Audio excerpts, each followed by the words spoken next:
नमस्ते दोस्तों। एक बार क्या होता है, एक student APJ Abdul Kalam sir से ये पूछते हैं कि एक स्टूडेंट के लिए बेस्ट एडवाइस आपके हिसाब से क्या हो सकता है। वो थोड़ा पॉज लेते हैं और फिर बोलते हैं कि एक स्टूडेंट के लिए सबसे बेस्ट जो एडवाइस हो सकती है वो है कि वो अपने स्टडी में बेस्ट हो। मतलब वो अपने स्टडी में एक्सीलेंट हो, एक्सीलेंस हो उनकी स्टडी में।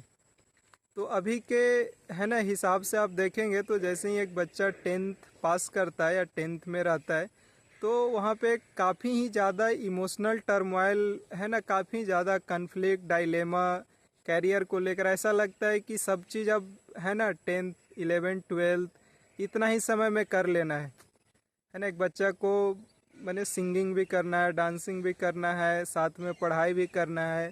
और इवन समय के साथ ऐसा लगने लगता है कि पढ़ाई ही सबसे ज़्यादा डिफ़िकल्ट और सबसे ज़्यादा यदि बड़ा कोई है ना परेशानी वाली चीज़ है वो उस बच्चा के लिए स्टडी है।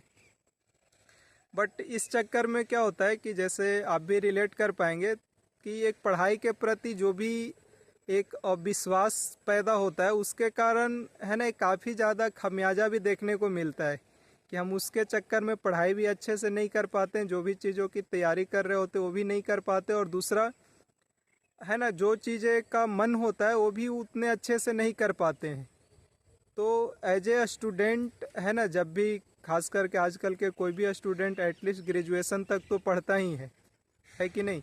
तो एटलीस्ट ग्रेजुएशन तक वो अपने पढ़ाई में बेस्ट रहे, इसका कहीं ना कहीं अल्टीमेट रिजल्ट मिलता ही है ना। हमारे हर एक लाइफ पे कहीं ना कहीं काम आता है। जैसे कोई भी बोल सकता है कि कैलकुलस का आगे क्या काम होगा, बट कैलकुलस पढ़ने के कारण जो उसके कारण जो एक है ना बौद्धिक क्षमता, जो एक मेंटल एबिलिटी और जो एक शार्पनेस आती है वो तो हमेशा कहीं ना कहीं काम आएगा ही आएगा, है कि नहीं।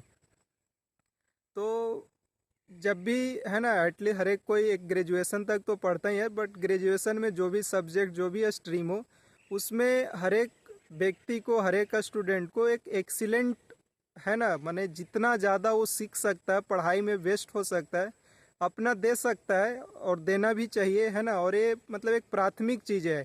मतलब बहुत बार ऐसा हो जाता है कि पढ़ाई प्राथमिकता में नहीं रहता और बाद बाकी सारी चीज़ें प्राथमिकता में रहता है। और सारे चीज़ें स्किल जो भी एक्टिविटी है ना, जो भी चीज़ें में मन लगता है वो बिल्कुल करनी चाहिए।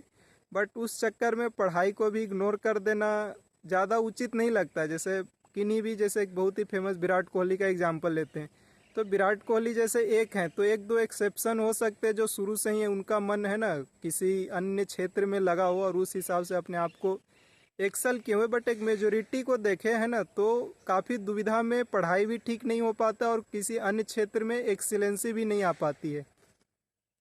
तो जब तक आप पढ़ाई कर रहे हैं ना एक बेस्ट अपना देने का प्रयास करें, पढ़ाई में सबसे अच्छा करने का प्रयास करें। और यदि आप पढ़ाई में अच्छे रहेंगे तो डेफिनेटली अन्य चीज़ों में भी अच्छा होने का चांसेस ज़्यादा हो जाती है ना। बस मुद्दा ये रहता है कि आप चीज़ों को कैसे मैनेज करते, तो अपने समय को मैनेज करें है ना, अपने हॉबी के लिए समय निकाले, अपने अन्य एक्टिविटी के लिए समय निकाले। और साथ में जो भी चीज़ें हर एक में आप एक्सीलेंट कर सकते हैं, हर एक चीज़ को अच्छा परफॉर्म कर सकते हैं, बशर्ते कि समय और कॉन्फिडेंस और जो एक तालमेल होनी चाहिए, एक तालमेल की आवश्यकता है मुझे ऐसा लगता है।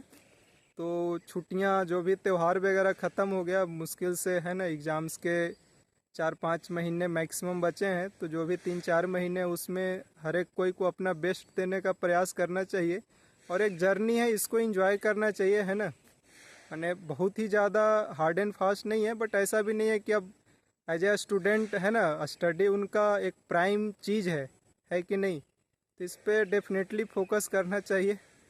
तो बस एक ऐसा ही थॉट था कि है ना हम अभी जिस समय पे जो चीज़ कर रहे हैं उस पे हमें अपना बेस्ट देने का प्रयास करना चाहिए।